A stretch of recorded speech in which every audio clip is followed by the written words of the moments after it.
बहुत समय पहले की बात है। किसी गांव में हरिपाल नाम का सेठ रहता था, जो बहुत धनवान था। उसे अपने धन दौलत पर बहुत घमंड था। वो पूरे गांव में अपने रुपए पैसे का दिखावा करता रहता था। गांव वाले उसे पसंद भी नहीं करते थे। अरे हरिपाल भाई, तुम्हारी घड़ी तो बड़ी अच्छी लग रही है। अरे भाई, लगेगी क्यों नहीं। इतनी महंगी जो है बंबई शहर से मंगवाई है। पूरे 10,000 रुपये की है। तुम्हारी तो क्या बात है हरिपाल भाई। इस हरिपाल का तो दिखावा ही खत्म नहीं होता। कल जूते पहन के आया था और कह रहा था 5,500 रुपये के खरीदे हैं, और आज घड़ी का दिखावा कर रहा है। इसे अपने रुपये पैसे पर बहुत घमंड है। अरे भाई, ये तो सब जानते हैं कि कैसे 2 नंबर की कमाई कर करके इस हरिपाल ने यह दौलत बनाई है।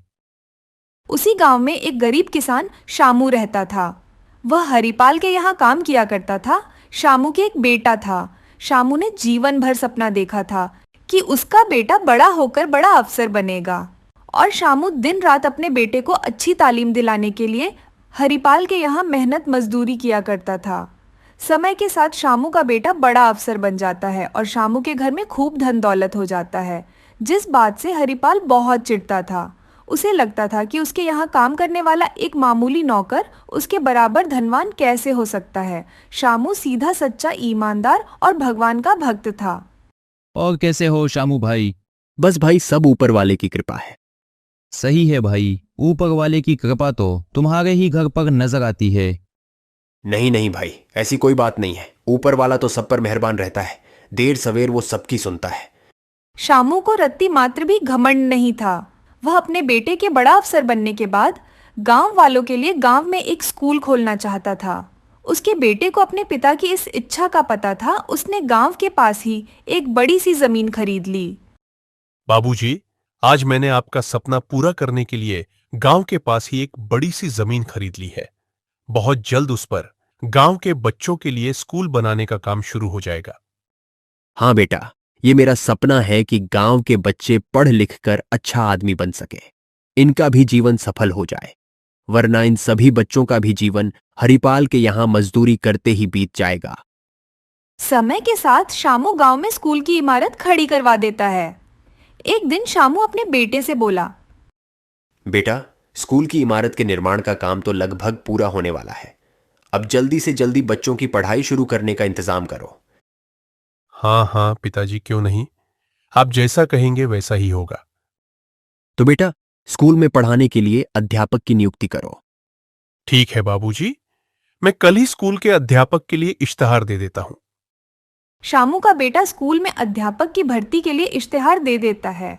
जैसे ही हरिपाल को इस बात का पता चलता है, तो वह अपने कुछ आदमियों को गांव के रास्ते पर निगरानी करने के लिए खड़ा कर देता है। जैसे ही कोई भी अध्यापक गांव के स्कूल में पढ़ाने के लिए आता, हरिपाल के आदमी उसे डरा धमकाकर वहां से भगा देते। ऐसे ही समय बीतता गया और स्कूल में पढ़ाने के लिए किसी भी अध्यापक का इंतजाम नहीं हुआ। क्या बात है बेटा, इश्तिहार दिए कई महीने बीत गए, कोई एक भी अध्यापक स्कूल में पढ़ाने नहीं आया। हाँ पिताजी, मैं भी यही सोच रहा हूं कि इतने समय से एक भी अध्यापक नहीं आया। कई लोगों के फोन आते हैं, वो आने को भी कहते हैं, लेकिन आते नहीं है। क्या बात है, कुछ समझ नहीं आता। लेकिन बेटा, ऐसे तो बड़ी परेशानी हो जाएगी। वसंत पंचमी के त्योहार में 1 हफ्ता बाकी है। यदि तब तक कोई अध्यापक नहीं मिला तो फिर हम क्या करेंगे? पिताजी, मैं पूरी कोशिश करता हूं और कोई अध्यापक ढूंढता हूं। ठीक है बेटा, अब तो विद्या की देवी मां सरस्वती स्वयं ही बच्चों की पढ़ाई का इंतजाम करेंगे। अगले दिन एक महिला जिसका नाम शारदा था, वो शामू के घर आती है। जी, कहिए कौन है आप और हमारे यहाँ कैसे आना हुआ? मेरा नाम शारदा है। मैं पास के गांव से आई हूँ। मैंने आपका इश्तिहार पढ़ा कि आपको स्कूल के लिए अध्यापक की जरूरत है। हाँ हाँ, हमें स्कूल के लिए अध्यापक की आवश्यकता थी। हमने ही इश्तिहार दिया था। चलिए, मैं आपको स्कूल ले चलता हूँ। शामू शारदा को स्कूल ले जाता है और शारदा को सारा काम बता देता है। अगले दिन से शारदा स्कूल में बच्चों को पढ़ाने का काम शुरू कर देती है। जैसे ही हरिपाल को शारदा के आने का पता चलता है, वो आग बबूला हो जाता है और अपने सभी आदमियों पर नाराज होता है। ये अध्यापिका तुम्हारे होते हुए गांव में कैसे आ गई? साहेब, हमें तो कुछ पता ही नहीं चला। हम तो दिन रात गांव के रास्ते पर खड़े रहते थे। हमने किसी को भी गांव में नहीं आने दिया। फिर ये पता नहीं कैसे आ गई। कैसे आ गई? तुम्हें नहीं पता तो और किसे पता होगा? मेरे सारे मंसूबों पर तुमने पानी फेर दिया। हरिपाल की ये योजना विफल हो जाती है और स्कूल में अध्यापिका बच्चों को पढ़ाने लगती है। एक दिन शामू अपने बेटे से कहता है, बेटा, बसंत पंचमी का त्योहार आ रहा है। मैं चाहता हूं कि स्कूल में मां शारदा की एक मूर्ति हम स्थापित कर दें। ठीक है पिताजी, जैसी आपकी मर्जी। मैं कल ही शहर जाकर मां सरस्वती की एक मूर्ति बनवा आता हूं। शामू का बेटा शहर जाकर मूर्तिकार को मां सरस्वती की मूर्ति बनाने का कार्य दे आता है। मूर्तिकार कुछ ही समय में मां सरस्वती की एक भव्य मूर्ति बनाकर तैयार कर देता है और उसे शामू के घर भिजवा देता है। जैसे ही हरिपाल को इस बात का पता चलता है, वो अपने आदमियों से कहता है, एक बार तो तुम लोगों ने गलती कर दी, लेकिन इस बार कोई भी गलती नहीं होनी चाहिए। वह मूर्ति किसी भी हालत में स्कूल तक नहीं पहुंचनी चाहिए। बैलगाड़ी में एक आदमी मूर्ति रखे लेके आ रहा होता है। हरिपाल के आदमी रास्ते से ही मां सरस्वती की मूर्ति को ले जाते हैं और उसे जंगल में छुपा आते हैं। बेटा, क्या बात है? तुम्हारे मूर्तिकार ने मूर्ति भेजी नहीं। कल तो वसंत पंचमी का त्योहार है। यदि मूर्ति नहीं आई तो हम क्या करेंगे? पिताजी, मैं अभी जाकर पता करके आता हूं। शामू का बेटा मूर्तिकार के पास जाकर पता करता है तो वह कहता है कि उसने तो मूर्ति 3 दिन पहले ही उसके घर भिजवा दी थी। शामू का बेटा और शामू यह सोचकर चिंतित हो जाते हैं कि मूर्ति आखिर गई तो गई कहाँ? कल बसंत पंचमी पर क्या करेंगे?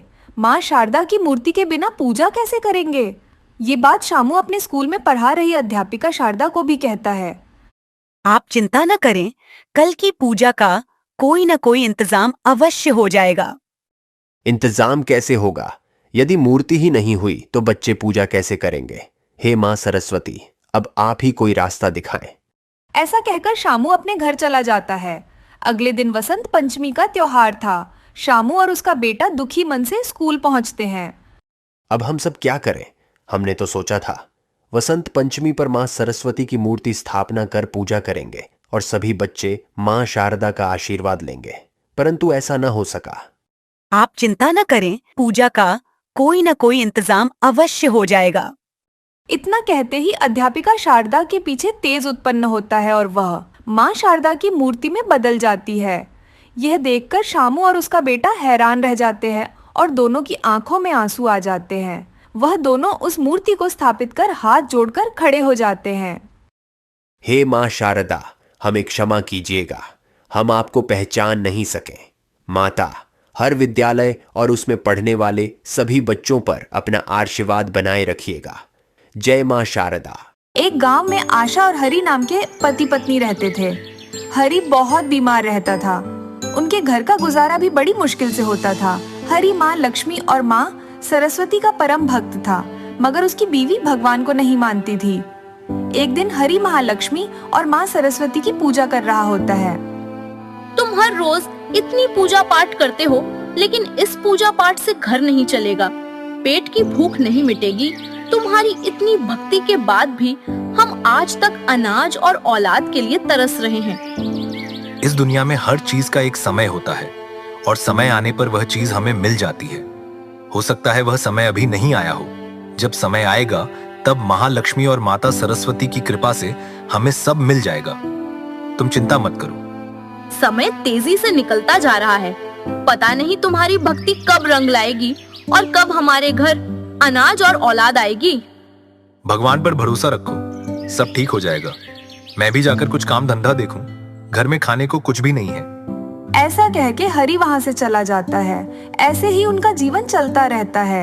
एक बार गांव में सूखा पड़ जाता है। हरि और उसकी पत्नी के हालात और ज्यादा खराब हो जाते हैं और उसकी पत्नी भी बीमार पड़ जाती है। तुम्हारी तबीयत तो दिन ब दिन बिगड़ती जा रही है। मैं क्या करूं? तुम्हारा इलाज कहां से करवाऊं? मेरे पास तो कुछ पैसे भी नहीं कि तुम्हें दवा खरीद के ला दूं। अब बढ़ जाएगी तो क्या कर सकते हैं? एक तो हमारे हालात पहले ही खराब थे, ऊपर से ये सूखा। ऐसे हाथ पे हाथ रखकर तो बैठ नहीं सकते। इलाज कराना तो जरूरी है। सूखा तो हमारे गांव में पड़ा है। मैं किसी दूसरे गांव में जाकर कुछ काम देखता हूँ। जैसे तुम्हें ठीक लगे, मगर जल्दी आना। हाँ हाँ, मुझे पता है। मैं जितनी जल्दी वापस आऊंगा उतनी ही जल्दी तुम्हारा इलाज कराऊंगा। मेरे वापस आने तक तुम अपना ध्यान रखना। हरी काम की तलाश में दूसरे गांव की ओर निकल जाता है, लेकिन उसे वहां भी काम नहीं मिलता। तब वह एक पेड़ के नीचे बैठ के महालक्ष्मी और सरस्वती का नाम जपने लगता है और उनसे प्रार्थना करता है। हे महालक्ष्मी, हे माँ सरस्वती, ना तो मेरे पास काम है, ना ही अपनी पत्नी के इलाज के लिए पैसे। अब तो आप ही कुछ रास्ता दिखाओ माता, मैं क्या करूं? यह कहकर वह अपने गांव की ओर वापस चल पड़ता है। रास्ते में उसे दो छोटी बच्चियां रोते हुए मिलती हैं। क्या हुआ बच्चियों, तुम रो क्यों रही हो? और यहाँ सुनसान में तुम क्या कर रही हो? क्या तुम्हारे साथ कोई नहीं है? हम अपने माँ बाप के साथ कहीं जा रहे थे और उनसे बिछड़ गए हैं। तुम लोग चिंता मत करो, मैं तुम्हें तुम्हारे माँ बाप के पास छोड़ दूंगा। कहाँ रहते हो तुम लोग? वह बच्चियां हरी को अपने गांव का नाम बताती हैं। अरे ये तो मेरे गांव के पास ही है। अब तो रात होने वाली है। एक काम करो, तुम लोग मेरे साथ मेरे घर चलो, मैं सुबह तुम्हें तुम्हारे गांव छोड़ दूंगा। वह उन दोनों बच्चियों को अपने साथ लेकर अपने घर चला जाता है। अरे अब तुम इन बच्चियों को कहाँ से ले आए? कौन है ये? हरी आशा को सारी बात बताता है। यहाँ खुद के तो खाने के लाले पड़े हैं और तुम इन बच्चियों को उठा लाए। अब इनके खाने का इंतजाम कैसे होगा? इन्हें भूखा तो नहीं सुला सकते। आशा, एक रात की ही तो बात है, और छोटी बच्चियां हैं, कितना खा लेंगी? जो थोड़ा बहुत रूखा सूखा है सब मिल बांट के खा लेंगे। करो अपनी मनमानी। मुझे क्या, मेरी कौन सी बात मानी है तुमने आज तक? हरी कुछ झिझकता हुआ बच्चों को रात का थोड़ा सा बचा हुआ खाना देता है। बेटा, मेरे पास ये थोड़ा सा भात है, आज इसी से काम चला लो। हम यही खाकर गुजारा कर लेंगे, कोई बात नहीं। अरे हम इतनी देर से साथ हैं और तुम दोनों ने मुझे अपना नाम तो बताया ही नहीं। मेरा नाम विद्या है और यह मेरी बहन है माया। रात बहुत हो गई है, तुम लोग जल्दी से ये खा लो, फिर सो जाओ। मैं सुबह तुम्हें तुम्हारे घर छोड़ दूंगा। ऐसा कहकर हरी सोने चला जाता है। दोनों बच्चियां भी खाना खा के वहीं एक कोने में सो जाती है। सुबह जब आशा की नींद खुलती है तो देखती है कि वो दोनों बच्चियां घर में नहीं हैं। वो तुरंत हरी को उठाती है। अजी सुनो, वह दोनों बच्चियां घर में नहीं हैं। देखो, उठकर पता नहीं कहाँ चली गई। क्या बच्चियां घर में नहीं है? कहाँ चली गई? वो ऐसे कहाँ जा सकती है? समझा समझा के थक गई तुम्हें, लेकिन तुम्हारी समझ में नहीं आता। जल्दी देखो, घर से कुछ गायब तो नहीं है? ऐसे ही अनजान लोगों को घर में ले आते हो। अरे चिंता क्यों कर रही हो? हमारे पास है ही क्या जो ले जाएगी? हाँ हाँ, तुम तो यही कहोगे। मैं जाकर रसोई में देख आती हूँ, कहीं मेरे बर्तन तो नहीं ले गई। जैसे ही आशा रसोई घर में जाती है, वह हरी को जोर से आवाज लगाकर बुलाती है। हरी भी भागा भागा रसोई घर में जाता है। रसोई में पहुंचते ही हरी भी हैरान हो जाता है। उसके रसोई घर के अंदर अन्न और धन के भंडार लगे थे। अरे ये सब कहाँ से आया? तभी हरी की नजर उस भंडार के पास पड़े हुए कमल के फूल पर पड़ती है। तभी वह सोचता है, क्या नाम बताया था उन बच्चियों ने अपना? विद्या मतलब सरस्वती और माया मतलब लक्ष्मी माँ। इसका मतलब स्वयं माँ लक्ष्मी और माँ सरस्वती मेरे घर आई थी और मैंने उन्हें पहचान ही नहीं पाया। मैं कहता था ना कि समय आने पर माँ लक्ष्मी और सरस्वती हम पर कृपा जरूर बरसेंगे। अब तो तुम्हें विश्वास हो गया ना? तुम सही कहते थे कि माँ लक्ष्मी और माँ सरस्वती हम पर कृपा जरूर करेंगे। जय महालक्ष्मी, जय माँ सरस्वती।